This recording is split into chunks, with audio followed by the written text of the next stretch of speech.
Assalamualaikum warahmatullahi wabarakatuh.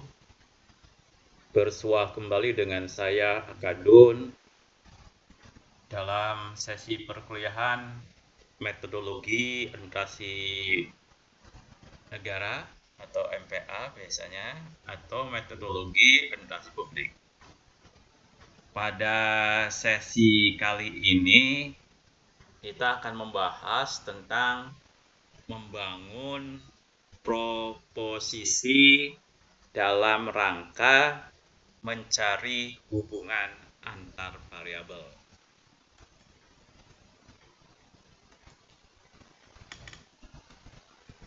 Untuk bisa bagaimana hubungan antar variabel, pada dasarnya hubungan antar variabel ini menjadi tujuan penelitian. Jadi tujuan inti dari penelitian ilmiah, terutama yang penelitian kuantitatif, adalah mencari hubungan antar variabel. Sedangkan data-data yang diperoleh dari lapangan merupakan unsur-unsur yang mencantumkan apakah variabel-variabel tersebut memiliki hubungan atau tidak. Dalam hubungan antar variabel ada beberapa jenis hubungan yang perlu diketahui, yaitu hubungan konseptual antar variabel. Hubungan antar variabel sosial cukup kompleks. Tugas peneliti adalah mencari hubungan yang menarik dan penting yang menerangkan masalah yang diamati. Hubungan tersebut dikaitkan dengan teori atau hasil penelitian orang lain dan dirumuskan dalam bentuk hipotesa. Jadi sekali lagi balik lagi kepada kerangka pemikiran. Kerangka pemikiran itu isinya diantaranya hubungan antar variabel.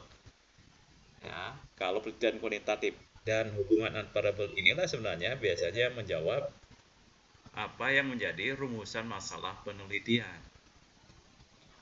Konsep pokok diukur dengan variabel yang diberi definisi khusus oleh peneliti agar dapat menguji hipotesis penelitian. Penggolongan dan penyederhanaan hubungan agar mudah dimengerti. Mempelajari masalah hubungan dan memilih variabel dapat menjelaskan hubungan sosial yang dianggap perlu diperhatikan. Penelitian dari orang lain, pengamatan secara akal sehat, pedoman baik menentukan variabel kontrol yang tepat. Bagaimana ini kerangka teoritis menjelaskan hubungan antar variabel? Suatu model yang menerangkan bagaimana hubungan suatu teori dengan faktor-faktor penting yang telah diketahui dalam suatu masalah tertentu. Membangun sebuah kerangka konseptual akan dapat membantu kita dalam mengendalikan maupun menguji suatu hubungan, serta meningkatkan pengetahuan atau pengertian kita terhadap suatu fenomena yang diamati. Dari kerangka teoritis, hipotesis dapat dibangun untuk melihat apakah formula dari teori tersebut valid atau tidak. Fondasi utama di mana sepenuhnya proyek penelitian itu ditunjukkan merupakan jaringan hubungan antar variabel yang secara logis terangkan, dikembangkan, dan dielaborasi dari perumusan masalah yang telah diidentifikasi melalui proses wawancara, observasi, dan survei literatur. 5 faktor yang memberikan peranan yang harus dipenuhi dalam membangun kerangka teoritis. Variabel yang relevan harus dapat dijelaskan dan disebutkan dalam diskusi. Diskusi harus dapat mewujudkan bagaimana dua atau lebih variabel itu berhubungan satu sama lain. Jika jenis dan arah hubungan tadi dapat diterima secara teori berdasarkan alas penelitian sebelumnya, maka harus ada indikasi pada diskusi apakah hubungan tadi bersifat positif atau negatif. Nah, ini jadi ditunjukkan itu. Jadi ketika membuat premis-premis ini, proporsi-proporsi di dalam pengkajian teori gitu ya, sudah harus ada kecenderungan, bukan saja bagaimana hubungannya ya antara X dengan Y dan Y dengan Z atau X dengan Z, tapi juga harus sudah ada kepastian bahwa ternyata hubungannya itu positif atau negatif. Harus ada penjelasan secara jelas kenapa kita akan mengharapkan hubungan tersebut terus bertahan. Skema diagram yang menjelaskan kerangka teoritis harus dapat diperlihatkan sehingga pembaca dapat melihat dengan mudah dan memahami bagaimana hubungan antar variabel secara teoritis. Variabel penelitian ini apa sih variabel itu? Dalam sebuah penelitian, variabel penelitian sangat penting.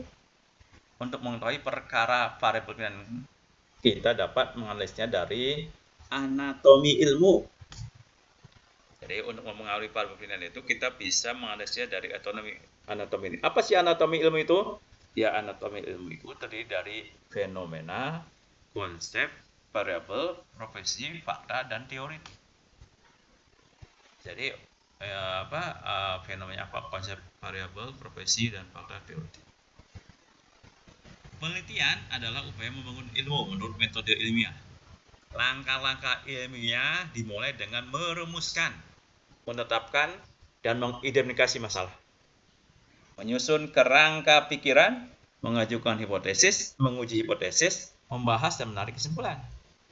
Menurut Rushdie 1996 terdapat kesejajaran antara anatomi ilmu dengan langkah-langkah metode ilmiah dalam teknik operasionalnya.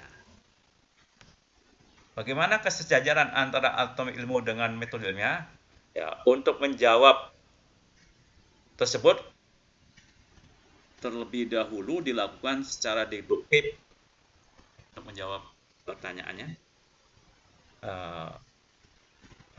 dengan menyusun kerangka pemikiran logical construct. Dalam menyusun kerangka pemikiran ini sebenarnya kita menentukan konsep-konsep baik dari fenomena maupun dari teori-teori yang sudah ada. Inilah yang namanya tahap conception. Konsep-konsep ini ditelaah secara mendasar sampai pada sifat-sifat yang punya variasi nilai. Konsep-konsep seperti ini disebut dengan variabel. Masih di dalam menyusun kerangka pemikiran, variabel itu dicari hubungan-hubungannya satu sama lain dengan mempergunakan prinsip-prinsip logika. Biasanya dengan menggunakan yang mudah, yaitu adalah dengan silogisme. Yang ketiga, kesejajaran antara ilmu dengan metodenya itu bentuk-bentuk hubungan variabel itu dinyatakan dalam bentuk ya. Jadi termasuk juga hipotesis itu, hubungan variabel itu dalam bentuk statement, kalimat pernyataan yang terdiri dari dua variabel atau lebih yang menyatakan hubungan kausalitas. Jadi hubungannya kausalitas. Kalimat semacam ini disebut proposisi. Proposisi hasil deduksi dalam kerangka pemikiran disebut dengan hipotesis. Jadi proposisi hasil deduksi dalam kerangka pemikiran disebut dengan hipotesis, yaitu jawaban rasional terhadap masalah penelitian yang tingkat kebenarannya masih diragukan. Jadi kalau kita menjawab rumusan masalah dari hasil kajian teoritik itu yang berupa proposisi gitu jawabannya, yang itu namanya hipotesis. Jika proposisi atau hipotesis itu telah teruji secara empiris, maka proposisi atau hipotesis itu disebut fakta. Jalinan fakta-fakta menurut bangun berpengertian atau meaningful construct disebut teori. Ya, ini ada itu anatominya seperti itu ya. Dari pengujian hipotesis menjadi fakta dan menjalin fakta-fakta menjadi teori, itu memerlukan pembahasan sampai pada penarikan kesimpulan secara induktif dan akhirnya hipotesis menjadi suatu teori. Nah, ini contoh proposisi yang menunjukkan hubungan antar variabel. Nah, ini misalnya ada penelitian dari Ferial, Suhanda, Siti Ragil Handayani, ini saya ambil ya. Di situ disebut judulnya itu adalah pengaruh good corporate governance terhadap kinerja keuangan dan efeknya terhadap nilai perusahaan. Nah, studi pada badan usaha milik negara yang terdaftar di Bursa Efek Indonesia periode 2012 sampai 2014. Ini diambil dari Jurnal Administrasi Bisnis volume 33 nomor 1 April 2016. Administrasi Bisnis Student Journal. Oke ya. Hasil penelitian ini menunjukkan bahwa good corporate governance berpengaruh signifikan dan negatif terhadap kinerja keuangan. Hasil penelitian ini sejalan dengan penelitian Nur Cahyani yang memberikan hasil bahwa penerapan good corporate governance berpengaruh signifikan terhadap kinerja keuangan. Penelitian dilakukan oleh Hardika Sari juga menyebutkan bahwa penelitian mengenai ukuran Dewan Komisaris terhadap kinerja keuangan memiliki hasil yang beragam. Penelitian tersebut menguatkan argumen dari Yanma, Sandgren, dan Wells Jensen yang menyatakan bahwa semakin banyak personel yang menjadi Dewan Komisaris dapat berakibat pada makin buruk kinerja yang dimiliki suatu perusahaan. Hasil penelitian ini juga menunjukkan bahwa good corporate governance berpengaruh signifikan dan positif terhadap nilai perusahaan. Hasil penelitian ini sejalan dengan penelitian Setiawati yang memberi hasil bahwa good corporate governance berpengaruh signifikan dan positif terhadap nilai perusahaan. Penelitian ini juga sejalan dengan pendapat yang telah disampaikan oleh Janegara yang menyatakan bahwa tujuan tata kelola perusahaan yang baik untuk memaksimalkan nilai badan usaha milik negara dengan cara meningkatkan prinsip-prinsip good corporate governance agar perusahaan dapat bersaing baik secara nasional maupun internasional. Hasil penelitian ini juga menunjukkan bahwa kinerja keuangan berpengaruh signifikan dan negatif terhadap nilai perusahaan. Hasil penelitian sejalan dengan penelitian Fahrizal yang memberikan hasil bahwa ROI sebagai rasio pengukuran variabel kinerja keuangan berpengaruh signifikan dan negatif terhadap nilai perusahaan. Nah, di samping itu juga ada ini bagaimana hubungan variabel itu dikemukakan oleh penelitian dari Ade Irma Hendriwati, Irawati, Chandra Dewini ya. Ya, dari Jurnal Reformasi Administrasi volume 5 nomor 1 September 2018 halaman 116 sampai 129. Judulnya itu adalah penggunaan e-filing oleh wajib pajak dalam upaya meningkatkan proses pelayanan perpajakan di Kota Bandung. Nah, pengaruh persepsi kemanfaatan, persepsi useful terhadap perilaku menggunakan behavioral intention. Nah, ini profesi-profesinya dibangun berdasarkan hasil-hasil pendapat dan penelitian orang lain. Nah, misalnya di sini Davis menyatakan bahwa persepsi kebermanfaatan memiliki hubungan yang kuat terhadap penggunaan sistem teknologi informasi. Nah, ada kan penggunaan e-filing itu penggunaan sistem teknologi informasi. Jadi dibahas juga di situ ya. Lalu Lehat itu menemukan adanya hubungan yang signifikan antara persepsi kebermanfaatan dengan penggunaan e-filing secara nyata. Nah, ini malah lebih langsung nih ya. Ini mengulang lagi ya. Amoroso dan Gardner menyatakan bahwa jika pengguna memiliki sikap positif terhadap penggunaan teknologi, maka hal tersebut akan meningkatkan kinerja dan kualitas pengguna. Nah, ini ada, jadi ada hubungan gitu ya dari penelitian-penelitian terdahulu itu. Jadi Ade Irma Hendriwati dan kawan-kawan ini mencoba mencari hubungan variabel itu dengan mengungkap teori atau pendapat untuk hasil-hasil penelitian dari orang lain juga. Nah, lalu juga mengenai pengaruh persepsi kemudahan penggunaan terhadap keinginan perilaku. Nah, ini dia kemukakan beberapa hasil penelitian sebelumnya itu ya. Misalnya penelitian yang dilakukan oleh Wang dan kawan-kawan ketika dalam Desmiyanti dan tahun 2012 menemukan bahwa persepsi kemudahan penggunaan memiliki hubungan signifikan terhadap computer self efficiency. Wiono menyatakan bahwa persepsi kemudahan menggunakan berpengaruh positif terhadap keinginan menggunakan e-filing. Novi Andini menemukan bahwa persepsi kemudahan menggunakan berhubungan secara signifikan terhadap penggunaan e-filing. Jadi ketika satu jadi X ke Y atau Y ke X itu dicari itu teori-teori atau hasil penelitian yang lainnya itu. Bahwa ternyata betul setelah ada penelitian semacam itu. Lalu untuk mengukur hubungan antara pengaruh kualitas layanan, service quality terhadap kepuasan pengguna, user satisfaction, Adik Irma Herbati itu menggunakan beberapa hasil penelitian dan pendapat orang lain ahli ya. Misalkan ini Polar 3 itu 2010 menemukan bahwa terdapat hubungan yang signifikan antara kualitas layanan dengan kepuasan pengguna dan keinginan untuk menggunakan sistem teknologi. Ada ya. Lalu Mardiana dan kawan 2015 menyatakan bahwa kualitas layanan memiliki hubungan yang kuat dalam memprediksi kepuasan pengguna untuk menggunakan sistem teknologi. Demikian juga Andriani dan kawan 2012 menyatakan bahwa kualitas layanan merupakan faktor dominan dalam mempengaruhi penggunaan e-filing.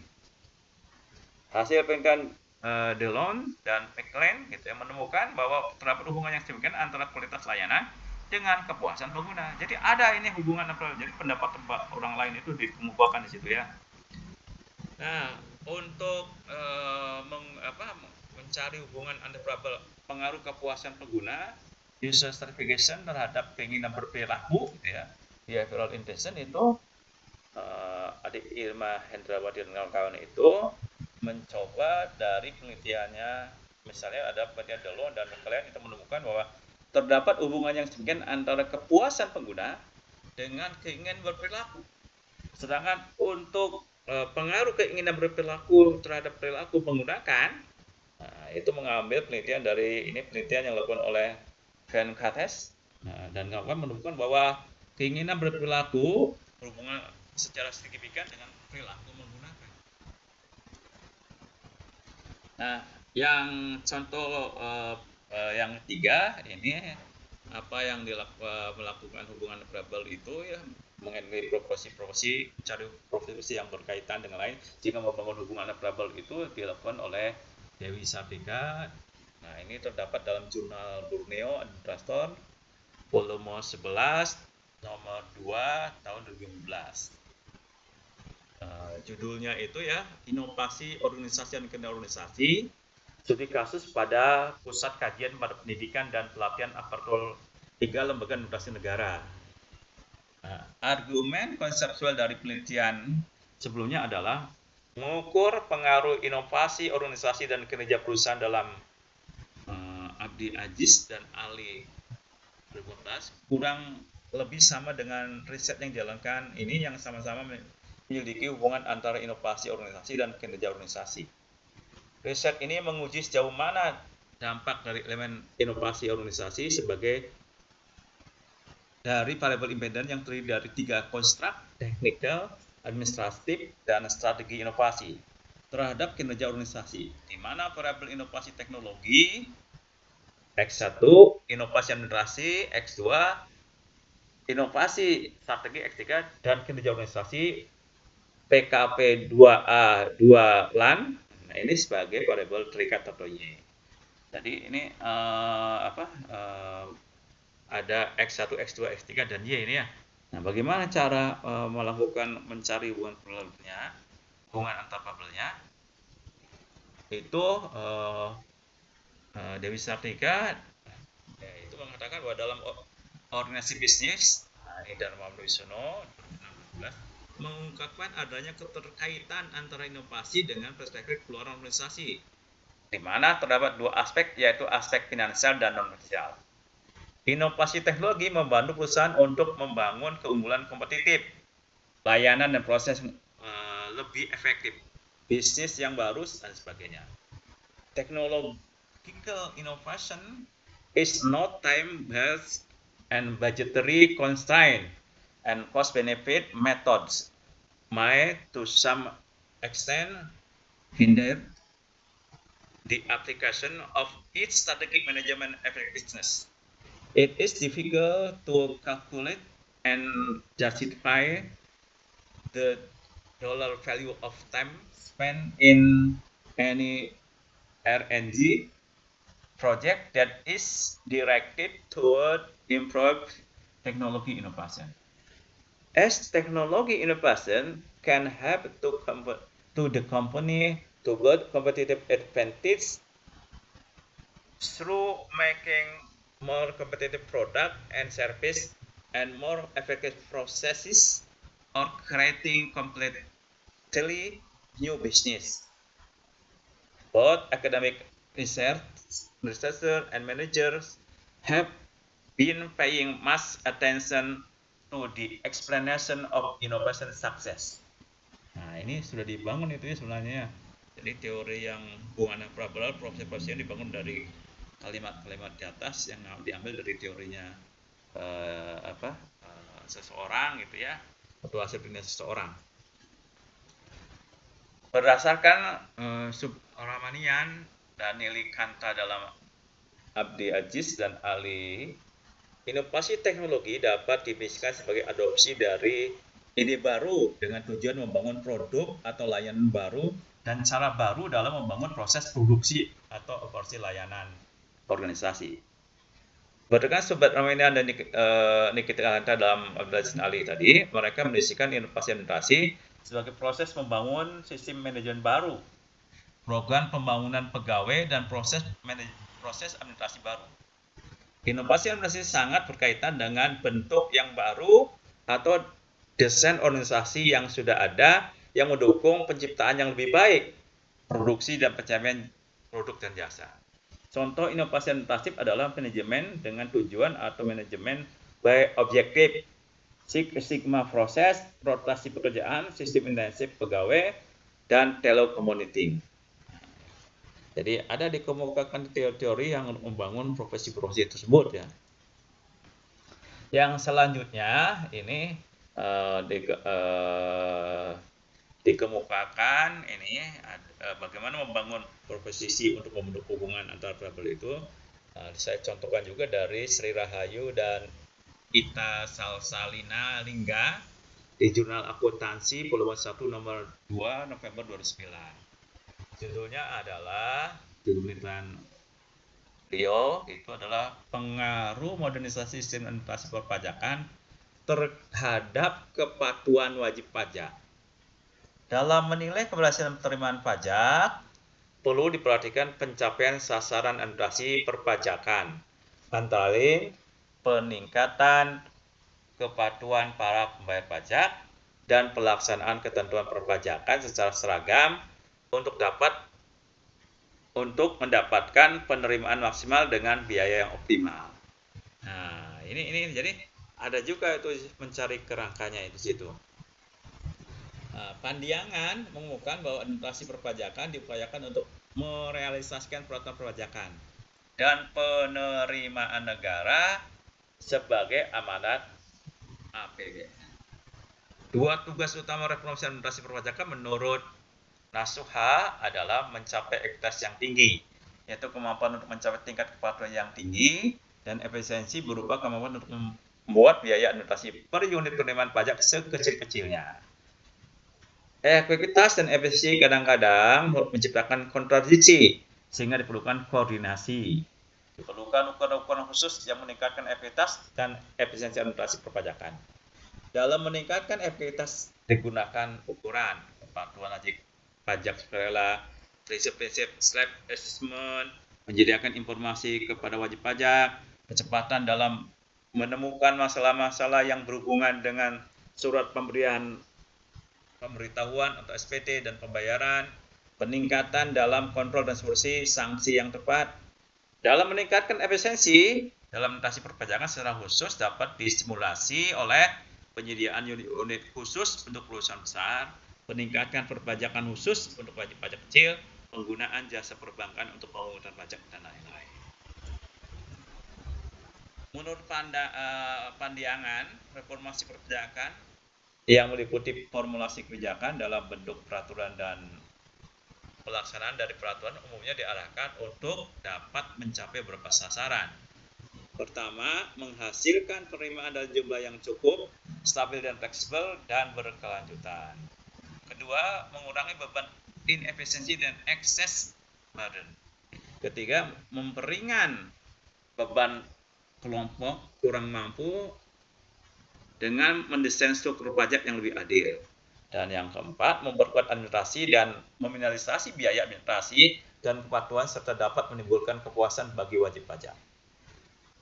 Burt and Janser, seperti dikutip oleh Nasuha, mengemukakan bahwa perubahan kebijakan perpajakan tanpa didukung perubahan administrasi perpajakan menjadi tak berarti. Perubahan di bidang perpajakan harus sejalan dengan kapasitas administrasinya, karena administrasi perpajakan merupakan kebijakan di bidang perpajakan yang mempunyai hubungan tak terpisahkan. Nah, ini jadi membangun proposal itu dengan bagaimana teori-teori hasil penelitian orang lain itu dibangun gitu ya, untuk membangun suatu hubungan antar variabel antara administrasi dan ekuitasnya ini. Penerapan sistem administrasi pajak modern menurut Pandiangan adalah memaksimalisasi penerimaan pajak, kualitas pelayanan yang mendukung kepatuhan wajib pajak, memberikan jaminan kepada publik bahwa Direktorat Jenderal Pajak mempunyai tingkat integritas dan keadilan yang tinggi, menjaga rasa keadilan dan persamaan perlakuan dalam proses pemungutan pajak, dan yang kelima, pegawai pajak dianggap sebagai karyawan yang bermotivasi tinggi, kompeten dan profesional. Peningkatan produktivitas yang bersambungan, wajib pajak mempunyai alat dan mekanisme untuk mengakses informasi yang diperlukan dan optimalisasi pencegahan penggelapan pajak. Dalam menilai seberapa baik kemampuan administrasi perpajakan dalam mengumpulkan penerimaan, perlu diingat sasaran administrasi pajak, yakni meningkatkan kepatuhan membayar pajak dan melaksanakan ketentuan perpajakan secara seragam untuk mendapatkan penerimaan maksimal dengan biaya optimal, seperti yang dikembangkan oleh Gunadi. Bahwa keadilan merupakan salah satu elemen yang dapat membantu meningkatkan kesejahteraan masyarakat atau sistem perpajakan, dan selanjutnya meningkatkan kepatuhan sukarela masyarakat pembayar pajak. Reformasi perpajakan meliputi dua area, yaitu reformasi kebijakan pajak, tax policy, yaitu regulasi dan peraturan perpajakan yang berupa undang-undang perpajakan dan reformasi administrasi perpajakan. Reformasi administrasi memiliki tujuan utama untuk memberikan layanan kepada masyarakat dalam memenuhi kewajiban perpajakan. Kedua, untuk mengadministrasikan penerimaan pajak sehingga transparansi dan akuntabilitas penerimaan sekaligus pengeluaran pembayaran dana dari pajak setiap saat bisa diketahui. Yang ketiga, untuk memberikan suatu pengawasan terhadap pelaksanaan pemungutan pajak, terutama adalah kepada aparat pemungut pajak, kepada wajib pajak, ataupun kepada masyarakat pembayar pajak. Nasuka mengemukakan bahwa agar reformasi administrasi perpajakan dapat berhasil, dibutuhkan struktur pajak disederhanakan untuk kemudahan dan kepatuhan administrasi. Strategi reformasi yang cocok harus dikembangkan dan komitmen politik yang kuat terhadap peningkatan administrasi perpajakan. Nah, 4 dimensi reformasi administrasi perpajakan yang ada dalam naskah itu adalah struktur organisasi, bahwa struktur organisasi adalah unsur yang berkaitan dengan pola-pola peran yang sudah ditentukan dan antar peran, alokasi kegiatan kepada subunit terpisah, pendistribusian wewenang di antara posisi administratif dan jaringan komunikasi informal. Prosedur organisasi berkaitan dengan proses komunikasi, pengambilan keputusan, pemilihan prestasi, sosialisasi dan karir, pembahasan dan pemahaman prosedur organisasi, berpijak pada aktivitas organisasi yang dilakukan secara teratur. Strategi organisasi dipandang sebagai siasat, sikap, pandangan, dan tindakan yang bertujuan memanfaatkan segala keadaan faktor, peluang, dan sumber daya yang ada di sedemikian rupa sehingga tujuan organisasi dapat dicapai dengan berhasil dan selamat. Strategi berkembang dari waktu ke waktu sebagai pola keputusan yang bermakna. Budaya organisasi dimiliki sebagai sistem penyebaran kepercayaan dan nilai yang berkembang dalam organisasi dan mengarahkan perilaku anggota-anggotanya. Budaya organisasi mewakili persepsi umum yang dimiliki oleh anggota organisasi. Nah, jadi sekali lagi di dalam pemikiran itu ya, harus jelas juga ini ya, teorinya itu dimensi reformasi apa saja gitu ya. Ini ada 4 itu dijelaskan dengan seteliti-telitinya ya. Nah, menurut Nasuha, pengukuran efektivitas administrasi perpajakan yang lebih akurat adalah dengan mengukur berapa besar jurang kepatuhan, yaitu selisih antara penerimaan yang sesungguhnya dari potensi pajak dengan tingkat kepatuhan dari masing-masing sektor perpajakan. Dengan adanya perbaikan sistem administrasi perpajakan, diharapkan akan mendorong kepatuhan wajib pajak. Dengan kata lain, hipotesis yang dikemukakan dalam penelitian ini adalah penerapan sistem administrasi perpajakan modern berpengaruh terhadap peningkatan kepatuhan wajib pajak. Nah, itu. Bagaimana profesi dan pengujiannya? Nah, ini profesi sebagai kalimat pernyataan yang terdiri dari dua variabel atau lebih yang menyatakan hubungan sebab akibat kausalitas. Dari pengertian tersebut terdapat kata hubungan sebab akibat yang mempunyai makna bagi profesi tersebut.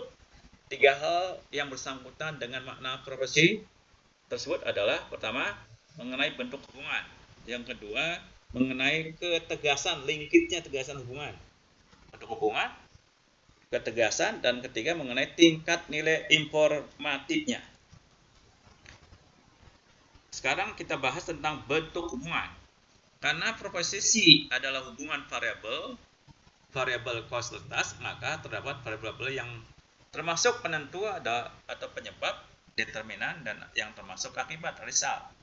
Atau ada golongan variabel yang menentukan, variabel bebas, independen, dan ada golongan yang variabel yang ditentukan, dependent variable. Pada kenyataannya, tidak selalu hubungan itu merupakan hubungan yang sederhana. Melainkan juga hubungan yang kompleks. Jadi dia hanya dua gitu. Kadang-kadang bisa aja 10 gitu hubungannya ya. Ada variabel-variabelnya itu. Nah, bentuk hubungan itu sekitar ada 10 misalnya ini. Ya, misalnya ada hubungan sederhana dari dua variabel, yaitu misalnya dari SKY, dari budaya organisasi berpengaruh terhadap kinerja pegawai.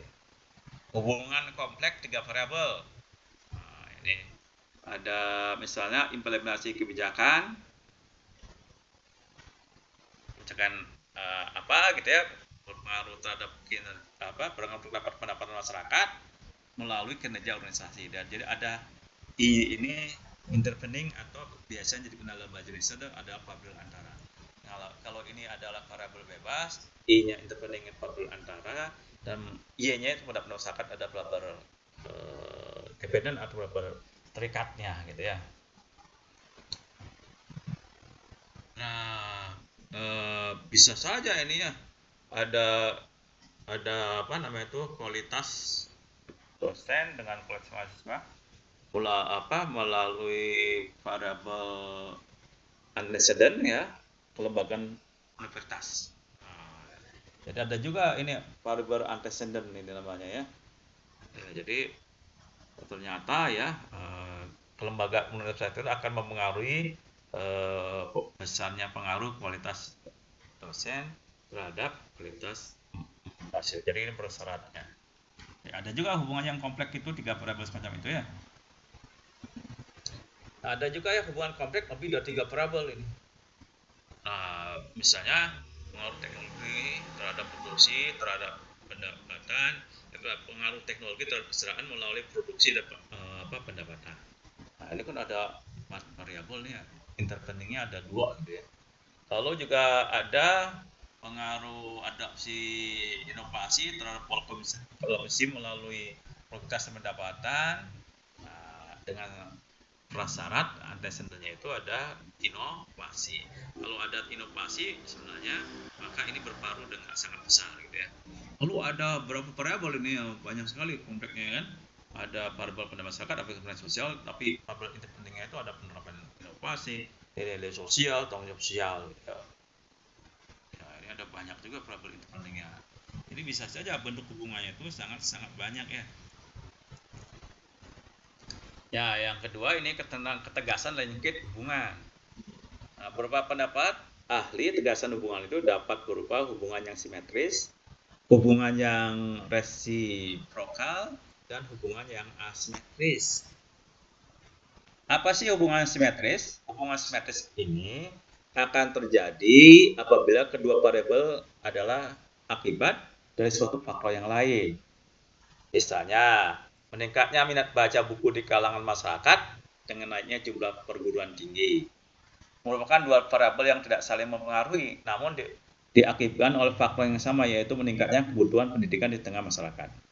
Kedua variabel berkaitan dengan secara fungsional, misalnya hubungan antar dosen dengan mahasiswa, hubungan antar investor dengan broker, hubungan antar dokter dengan pasien, dan lain sebagainya. Kedua variabel mempunyai hubungan karena kebetulan semata-mata, misalnya secara kebetulan semua mahasiswa berkacamata gemar membaca. Hubungan antar variabel mahasiswa berkacamata dengan gemar membaca adalah hubungan yang simetris. Sekarang apa yang disebut dengan hubungan yang resiprokal? Hubungan resiprokal merupakan hubungan antar dua variabel yang saling timbal balik. Maksudnya adalah satu variabel dapat menjadi penyebab dan juga menjadi akibat variabel lainnya. Demikian juga sebaliknya, sehingga tidak dapat ditentukan variabel mana yang menjadi penyebab atau variabel mana yang menjadi akibat. Dalam suatu waktu, variabel X mempengaruhi variabel Y. Dalam waktu yang lain, variabel Y dapat mempengaruhi variabel X. Contoh hubungan timbal balik adalah sebagai berikut. Hubungan antara motivasi kerja dan kepuasan kerja. Motivasi kerja dapat mempengaruhi kepuasan kerja. Demikian juga kepuasan kerja dapat mempengaruhi motivasi kerja. Penanaman modal, investment, mendatangkan keuntungan, dan sebaliknya, di mana keuntungan akan memungkinkan timbulnya penanaman modal. Nah, itu jadi hubungan yang resiprokal kalau begitu. Berdasarkan contoh-contoh tersebut, variabel terpengaruh pada berubah menjadi variabel pengaruh di waktu yang lain. Demikianlah pula sebaliknya. Yang ketiga, ini linked dengan hubungan itu adalah mengenai hubungan asimetris. Hubungan asimetris adalah hubungan antar variabel, yaitu suatu variabel mempengaruhi variabel lain, namun sifatnya tidak timbal balik. Pada dasarnya, inti pokok analisis sosial terletak pada hubungan asimetris ini. Contoh hubungan asimetris adalah sebagai berikut. Hubungan antara keamanan suatu negara dengan penanaman modal asing. Keamanan suatu negara akan mempengaruhi tingkat penanaman modal investasi asing di negara tersebut. Gaya kepemimpinan situasional dapat mempengaruhi prestasi kerja karyawan. Pemberian kompensasi dapat mempengaruhi kepuasan kerja karyawan. Tingkat pendapatan mempengaruhi pola konsumsi masyarakat dan lain sebagainya. Nah, itulah contoh-contoh hubungan yang sifatnya asimetris, jadi yang berpengaruh di variabel X saja gitu. Yang ketegasan ini hubungan Rushdie mengartikan bahwa ketegasan dan profesi merupakan ketegasan variabel-variabelnya. Makin eksak mendekati eksak suatu ilmu, makin tegas hubungan variabel-variabelnya. Berdasarkan ketegasan hubungan ini, setidaknya terdapat 10 macam profesi atau 5 pasang yang biasanya dalam ilmu itu. Pertama, ada yang namanya reversible and reversible profession. Ada deterministic and stochastic profession.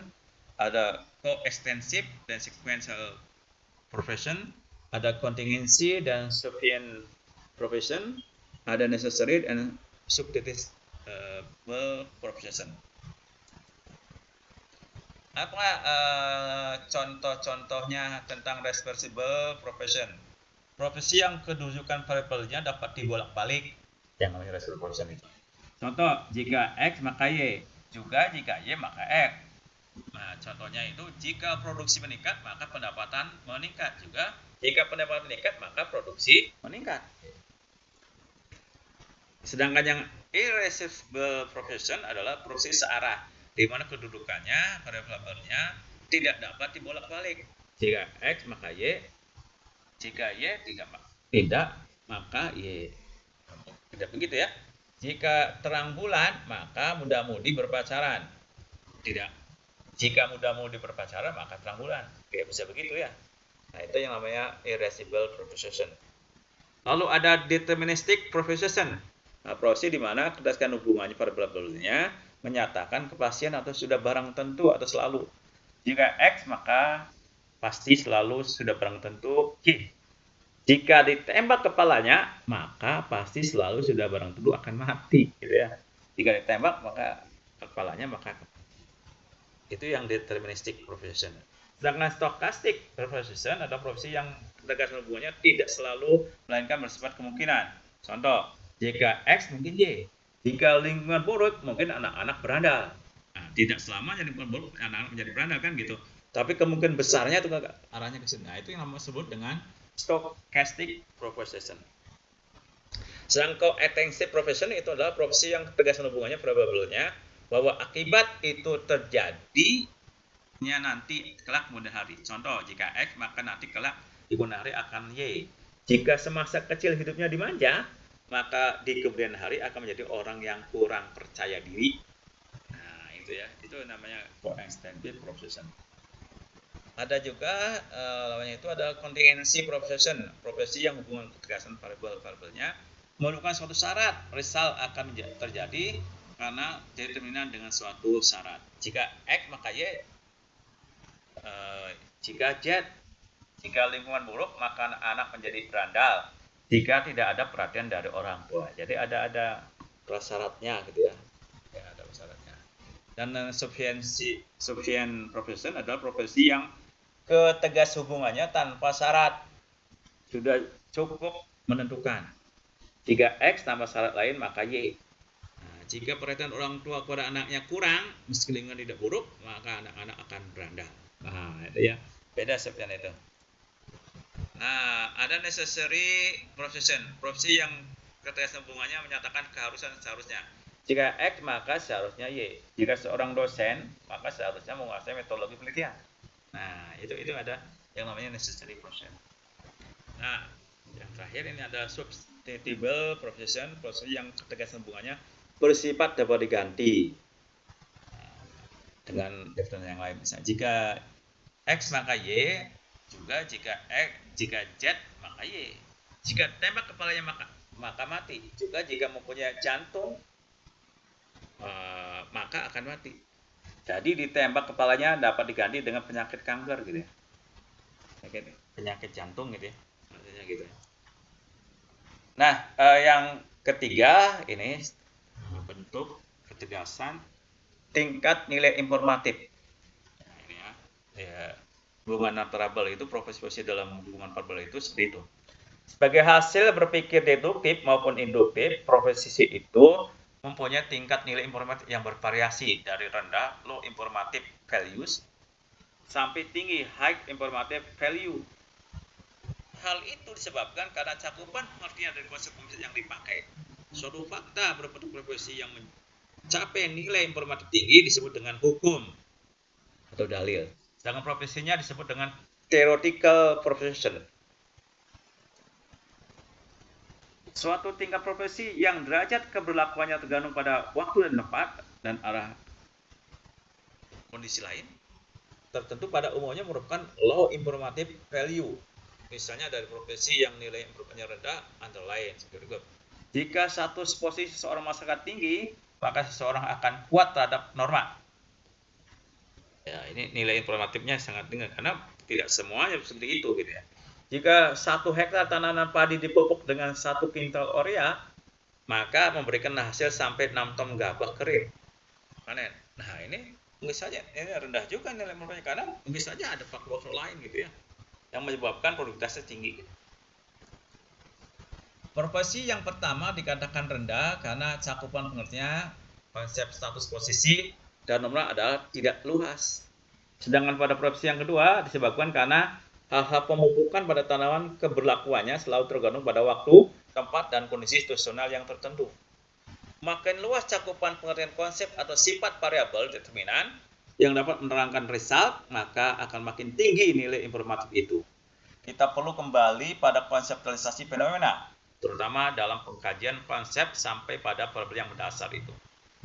Selain itu, dapat pula dilakukan dalam penelusuran pada taxonomical approach dengan menganggapan penelitian veritatif merupakan kelanjutan dari penelitian deskriptif atau paling tidak didasari pada penelitian deskriptif. Maka penelitian diagnosis pada prinsip taksonominya akan mempertinggi nilai informatif dari profesi yang dirumuskannya. Lalu pada bagian terakhir ini mungkin adalah pengujian profesi. Profesi yang dirumuskan dalam berbagai hubungan ketegasan serta penembakan nilai informasinya itu bukan ketegasan ya, itu harus diuji dengan data empirik. Pengujian tingkat kebenaran ini dilakukan dengan mempergunakan metode atau teknik statistik yang dewasa ini dianggap mempunyai keampuhan dalam menguji kebenaran itu. Pengukuran sampai kepada penentuan atau penyusunan skala itu tidak lain adalah menyatakan dengan nilai-nilai kuantitatif dari variabel-variabel kualitatif yang dicarikan hubungan-hubungannya agar dapat diuji secara statistik. Dan ternyata dari variabel yang dihubungkan itu tidak selalu simetris. Yang menentukan teknik-teknik statistik mana yang harus digunakan untuk memudahkan metode dan teknik-teknik statistik yang tepat bagi pengujian bentuk-bentuk hubungan variabel itu ditunjukkan pada daftar di bawah ini. Nah ini jadi bagaimana bentuk hubungan itu tingkat variabel itu dengan teknik pengukurannya. Nah ini ada tingkat pengukuran variabel, misalnya dikotomi, dibagi itu ada prosedur variabel tunggal. Ya ini ada proporsi persentase rasio. Nah, ini ada prosedur dua variabel ini. Dikotomi ada perbedaan proporsi, ada C kuadrat, prosedur eksak, tes. Nah ini ada nominal kategori tidak ada ya. Lalu ada kalau nominal kategorinya maka proporsi persentasenya rasio gitu ya. Bisa juga square ya. Lalu ordinal ini ada median, ada queries, persentil, desentil ya. Lalu ada teknik aliansi variansi gitu ya. Rank order correlation ya. Kemudian itu tidak ada interval rasio, ini ada mean. Kalau tunggal ya ada mean, median. Jadi kalau variabelnya tunggal itu satu variabel mengukur gitu ya. Bisa mean, median, standar. Nah, jadi ingat ini ya. Jadi ukurannya apa dulu variabelnya itu? Kalau ordinal berarti harus median. Terus kalau standar deviation untuk interval dan rasio. Jadi tergantung bagaimana data itu ya. Kalau datanya nominal, ordinal atau interval rasional, apa yang digunakan dari statistik yang digunakan itu. Nah ini sebenarnya sangat penting. Saya kira itu yang bisa saya sampaikan. Sekali lagi terima kasih atas perhatiannya. Assalamualaikum warahmatullahi wabarakatuh. Salam sejahtera buat kita.